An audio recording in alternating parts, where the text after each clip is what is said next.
ಗೆಳೆಯರೆ, ಪ್ರತಿಯೊಬ್ಬ ಮನುಷ್ಯ ಹುಟ್ಟಿದ ಮೇಲೆ ಏನಾದರೂ ಒಂದು ಸಾಧನೆಯನ್ನು ಮಾಡಬೇಕು. ಹಾಗೆ ಆ ಸಾಧನೆಯ ಹಿಂದೆ ಸ್ತ್ರೀಯರು ಮತ್ತು ಪುರುಷರು ಎರಡೂ ಇರ್ತದೆ. ಅವೆರಡೂ ಕೂಡ ಸಮ್ಮಿಲನ. ಹಾಗಾಗಿ ಅದರ ಬಗ್ಗೆ ಮಾತಾಡೋದಿಲ್ಲ.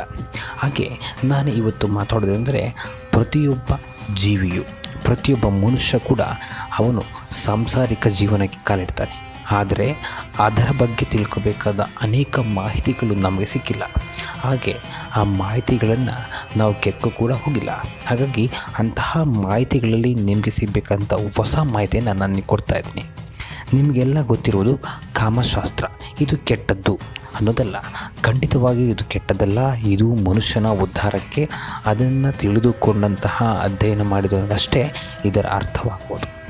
ಹಾಗಿದ್ದರೆ ಈ ಪ್ರಪಂಚದಲ್ಲಿ ಈಗಿನ ಕಾಲದಲ್ಲಿ ಹಾಗೂ ಆಗಿನ ಕಾಲದಿಂದಲೂ ಮತ್ತು ಮುಂದಿನ ಕಾಲಕ್ಕೂ ಇರುವಂಥ ಎಷ್ಟು ವಿಚಾರಗಳನ್ನು ನಾನು ಇವತ್ತು ಈ ವಿಡಿಯೋದಲ್ಲಿ ತಿಳಿಸ್ತಾ ಇದ್ದೀನಿ.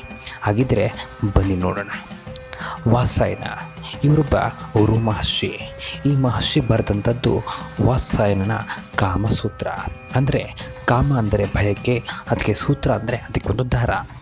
ಈ ದಾರವನ್ನು ಕಾಮಸೂತ್ರದ ವಿಷಯ ಬಗ್ಗೆ ಮಾತಾಡೋದಾದರೆ ಈ ಒಂದು ಶಾಸ್ತ್ರ, ಒಂದು ಗ್ರಂಥದ ಬಗ್ಗೆ ನಾವು ಮಾತಾಡೋದಾದರೆ ಈ ನರ ಮತ್ತು ನಾರಿಯರು ಸಂಬಂಧಪಟ್ಟಂತಹ ಮೋಹ ರಾಗಗಳ ಬಗ್ಗೆ ಇರುವಂತಹ ವಿಷಯಗಳನ್ನು ಇಲ್ಲಿ ಪ್ರಸ್ತಾವನೆಯನ್ನು ಮಾಡಲಾಗ್ತದೆ.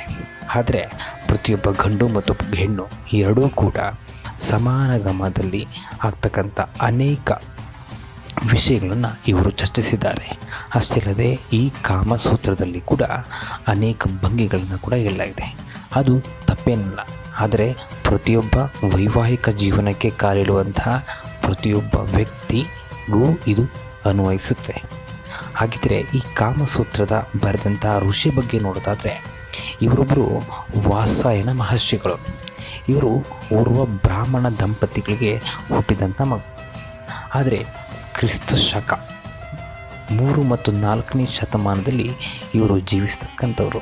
ಈಗಲೂ ಕೂಡ ಸೂರ್ಯನ ದೇವಸ್ಥಾನದಲ್ಲಿ ಅನೇಕ ಶಿಲ್ಪಕಲೆಗಳನ್ನು ನಾವು ನೋಡೋದಾದರೆ ಆ ವಾತ್ಸಾಯನನ ಕಾಮಸೂತ್ರದ ಬಗ್ಗೆ ಅನೇಕ ಕೆತ್ತನೆಗಳು ಕೂಡ ಇದು ನಮ್ಮ ಭಾರತದಲ್ಲಿದೆ. ಹಾಗಿದ್ದರೆ ಈ ವಾತ್ಸಾಯನನ ಬಗ್ಗೆ ನಾವು ನೋಡೋದಾದರೆ ಈ ವಾತ್ಸಾಯನ ಧರ್ಮ, ಅರ್ಥ, ಕಾಮ, ಮೋಕ್ಷ ಈ 4 ಚತುರ್ವಿಧಗಳಲ್ಲಿ ನಾವು ಪ್ರತಿಯೊಂದು ಪೂಜೆಯಲ್ಲೂ ಕೂಡ ಈ 4 ಚತುರ್ವಿಧಗಳನ್ನು ಹೇಳ್ತೀವಿ. ಹಾಗೆ ಕೂಡ ಈ ಧರ್ಮವಾದ ಮೇಲೆ ಅರ್ಥ ಅಂದರೆ ಸಂಪಾದನೆ, ಅದಾದ ಮೇಲೆ ಕಾಮ ಅಂದರೆ ಪ್ರತಿಯೊಬ್ಬರು ಮದುವೆ, ಮಕ್ಕಳು ಅದರ ಜೊತೆಲಿ ಹೋಗಲೇಬೇಕು.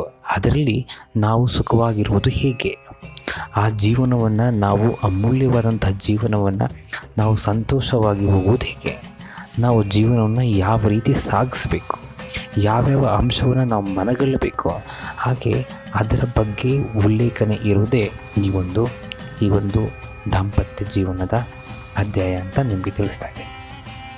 ಇದರಲ್ಲಿ ಸುಮಾರು ಈ ಒಂದು ಅಧ್ಯಯನದಲ್ಲಿ 10 ಅಧ್ಯಯನಗಳಿದೆ, 16 ಪ್ರಕರಣಗಳಿದೆ, 36 ಅಧ್ಯಾಯಗಳು, 63 ಪ್ರಕರಣಗಳು ಕೂಡ ಇದೆ.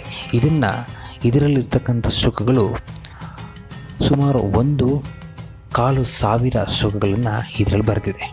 ಈಗ ಹಾಗಿದ್ದರೆ ಈ ಕಾಮಶಾಸ್ತ್ರ ಯಾವಾಗ ಹುಟ್ಟಿತು, ಎಲ್ಲಿಂದ ಹುಟ್ಟಿತು ಅಂತ ನೋಡೋದಾದರೆ ಶಿವ ಪಾರ್ವತಿಯರು ಅಂದರೆ ನಾವು ಅನಾದಿ ಪುರುಷ ಅಂತ ಕರೆಯೋದು ಯಾರು ಅಂದರೆ ಈಶ್ವರನ.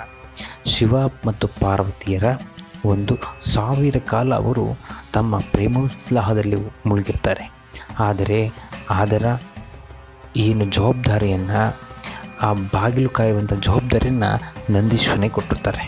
ಹಾಗಾಗಿ ನಂದೀಶ್ವರನಿಂದ ಉಪದೇಶಿಸಲ್ಪಟ್ಟಂತಹ ಈ ಒಂದು ಕಾಮಶಾಸ್ತ್ರ ಅಥವಾ ಒಂದು ಕಾಮ ಸೂತ್ರ ಅಂತ ಕರಿಬಹುದು. ಇದನ್ನು ಪ್ರತಿಯೊಬ್ಬ ಮನುಷ್ಯನೂ ಕೂಡ ತನ್ನ ಜೀವನದಲ್ಲಿ ಏನಾದರೂ ಅಳವಡಿಸಿಕೊಂಡಿದ್ದರೆ ಅವನು 100ಕ್ಕೆ 100 ಪಟ್ಟು ಯಶಸ್ವಿಯನ್ನು ಆಗ್ತಾನೆ. ಒಂದು ದುಡ್ಡಿನ ಬಗ್ಗೆ ಬಿಡಿ, ದುಡ್ಡನ್ನು ಯಾವ ರೀತಿ ಬೇಕಾದರೂ ಸಂಪಾದನೆ ಮಾಡ್ಬೋದು. ಆದರೆ ಒಬ್ಬ ಮನುಷ್ಯನ ತಮ್ಮ ಸಾಮಾಜಿಕ ಸಾಂಸಾರಿಕ ಜೀವನದಲ್ಲಿ ಅನೇಕ ತೊಂದರೆಗಳನ್ನು ಅವನು ಅನುಭವಿಸ್ತಾನೆ. ಈ ಕೆಲವೊಂದು ವಿಚಾರಗಳನ್ನು ನಾವು ಹೇಳೋದಾದರೆ ಕೆಲಸ ಮಾಡ್ತಾರೆ, ಬೇರೆ ಏನೋ ಒಂದು ಆಗ್ತದೆ, ಅದನ್ನು ಬಿಟ್ಬಿಡಿ.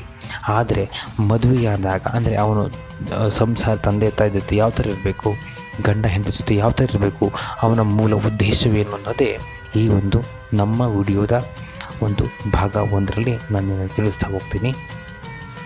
ಈ ಚತುರ್ವಿಧ, ಈ ಏನು ಚತುರ್ವಿಧಗಳಿದೆಯೋ ಧರ್ಮ, ಅರ್ಥ, ಕಾಮ, ಮೋಕ್ಷ, ಈ ಒಂದು ಚತುರ್ವಿಧಗಳನ್ನ ನಿಮಗೆ ತಿಳಿಸೋದಾದರೆ, ಧರ್ಮ ಅಂದರೆ ನಾವು ಮೊದಲು ಯಾವ ಧರ್ಮದವರು, ಆ ಧರ್ಮದ ಅಡಿಪಾಯಗಳನ್ನು ನಾವು ತಿಳಿಸ್ಕೋಬೇಕು. ಹಾಗೆ ಆ ಧರ್ಮದ ಜ್ಞಾನವನ್ನು ತಮ್ಮ ಮಕ್ಕಳಿಗೆ ನಾವು ಕೊಡಬೇಕು. ಹಾಗೆ ಪ್ರತಿಯೊಬ್ಬರಿಗೂ ಕೂಡ ನಮ್ಮ ಧರ್ಮದ ಅಂಶಗಳನ್ನು ಅವರಿಗೆ ತಿಳಿಸ್ಬೇಕು ಮತ್ತು ಆ ಧರ್ಮದ ಅಂಶಗಳನ್ನು ನಾವು ಅಳವಡಿಸ್ಕೋಬೇಕು. ಇದನ್ನು ಧರ್ಮ ಅಂದರೆ ಅವನಿಗೆ ಒಂದು ಎಜುಕೇಷನ್ ಕೊಡಿಸೋದಾಗಿರ್ಬೋದು, ಅವನಿಗೆ ಯಾವುದೋ ಒಂದು ಪಾಂಡಿತ್ಯವನ್ನು ಮಾಡಿಸೋದಾಗಿರ್ಬೋದು, ಇದನ್ನು ಧರ್ಮ ಅಂತ ಕರೀತಾರೆ. ಹಾಗೆ ಅರ್ಥ ಅಂತ ಬಂದರೆ, ಅರ್ಥ ಈಸ್ ಈಕ್ವಲ್ ಟು ಎಕನಾಮಿ, ಅರ್ಥಶಾಸ್ತ್ರ ಅಂತ ನಾವು ಕರಿಬಹುದು. ಓಕೆ, ಸೊ ಅದನ್ನು ನಾವು ಹೇಳೋದಾದರೆ, ಧರ್ಮದಲ್ಲಿ ಆಯಿತು ವಿದ್ಯೆಯನ್ನು ಕಲ್ತಿದ್ದಾಯಿತು, ಅರ್ಥ ಅಂತ ಬಂದಾಗ ಅವನು ಸಂಪಾದನೆಯನ್ನು ಮಾಡ್ತಕ್ಕಂಥದ್ದು. The want to make earn some money. ಯಾವ ರೀತಿ ಬೇಕಾದ್ರೂ ನೀನು ನಿಮ್ಮ ಕಲಿಸ್ತಕ್ಕಂಥ ಧರ್ಮದಲ್ಲಿ ಕಲಿಸ್ತಕ್ಕಂಥ ಅಧ್ಯಯನಗಳಲ್ಲಿ ನೀವು ಹಣವನ್ನು ಸಂಪಾದನೆ ಮಾಡೋದು, ಅದನ್ನು ಅರ್ಥ ಅಂತ ಕರೀತಾರೆ. ಈ ಅರ್ಥ ಅಂದರೆ, ಈ ಅರ್ಥ ಆರ್ಥಿಕವಾಗಿ ನಾವು ಸ್ವಾವಲಂಬಿ ಆಗ್ತಕ್ಕಂಥದ್ದೇ ಇದೊಂದು ಅರ್ಥ. ಕಾಮ, ಈ 3ನೇ ವಿಚಾರ ಬರೋದೇ ಕಾಮ. ಈ ಕಾಮದ ಬಗ್ಗೆನೇ ನಾನು ನಿಮಗೆ ವಿಡಿಯೋದಲ್ಲಿ ತಿಳಿಸ್ತಾ ಇದ್ದೀನಿ. ಪ್ರತಿಯೊಂದು ಒಬ್ಬರೂ ಕೂಡ ಈ ಮಿಸ್ ಮಾಡಿದೆ ಅಂತ ನೋಡ್ತಕ್ಕಂಥ ಎಷ್ಟು ಅಂಶಗಳನ್ನು ನಿಮಗೆ ಗೊತ್ತಿರೋದಿಲ್ಲ, ಅಂಥ ಅಂಶಗಳನ್ನು ನಾವು ಈ ವಿಡಿಯೋದಲ್ಲಿ ತಿಳಿಸ್ತೀವಿ. ಹಾಗಿದ್ದರೆ ನೀವಿನ್ನೂ ನಮ್ಮ ಚಾನಲ್ನ ಸಬ್ಸ್ಕ್ರೈಬ್ ಆಗಿಲ್ಲ ಅಂದರೆ ಈ ಕೂಡಲೇ ಸಬ್ಸ್ಕ್ರೈಬ್ ಮಾಡ್ಕೊಳ್ಳಿ, ಬೆಲ್ ಐಕನ್ನ ಪ್ರೆಸ್ ಮಾಡಿ, ನಿಮ್ಮ ಎಲ್ಲ ನೋಟಿಫಿಕೇಷನ್ ಕೂಡ ಬರ್ತದೆ. ಹಾಗೆ ಮುಂದಿನ ವಿಡಿಯೋದಲ್ಲಿ ನಾನು ಓನ್ಲಿ ಫಾರ್ ಮೆಂಬರ್ಸ್ ಅಂತೆಲ್ಲ ಹೇಳ್ತೀನಿ. ಯಾರೆಲ್ಲ ಬಂದು ನೀವು ಮೆಂಬರ್ಶಿಪ್ನ ಪರ್ಚೇಸ್ ಮಾಡ್ತಿರೋ ಅಂಥವರಿಗೆ ಈ ಒಂದು ಧರ್ಮದ ಮತ್ತು ಅರ್ಥ ಕಾಮಶಾಸ್ತ್ರದ ಎಲ್ಲ ಪ್ರತಿಯೊಂದನ್ನು ಕೂಡ ನಿಮಗೆ ತಿಳಿಸ್ತಾ ಹೋಗ್ತೀನಿ ಅಂತ ಹೇಳ್ತಾ, ಪ್ರತಿಯೊಬ್ಬರೂ ಕೂಡ ನೀವು ಈಗಾಗಲೇ ನೀವು ಸಬ್ಸ್ಕ್ರೈಬ್ ಆಗಿಲ್ಲ ಮತ್ತು ನೀವಿನ್ನೂ ನಮ್ಮ ಚಾನಲ್ಗೆ ಮೆಂಬರ್ ಆಗಿಲ್ಲ ಅಂದರೆ ದಯಮಾಡಿ ಈಗಲೂ ಕೂಡ ಮೆಂಬರ್ಶಿಪ್ ತೊಗೊಳ್ಳಿ.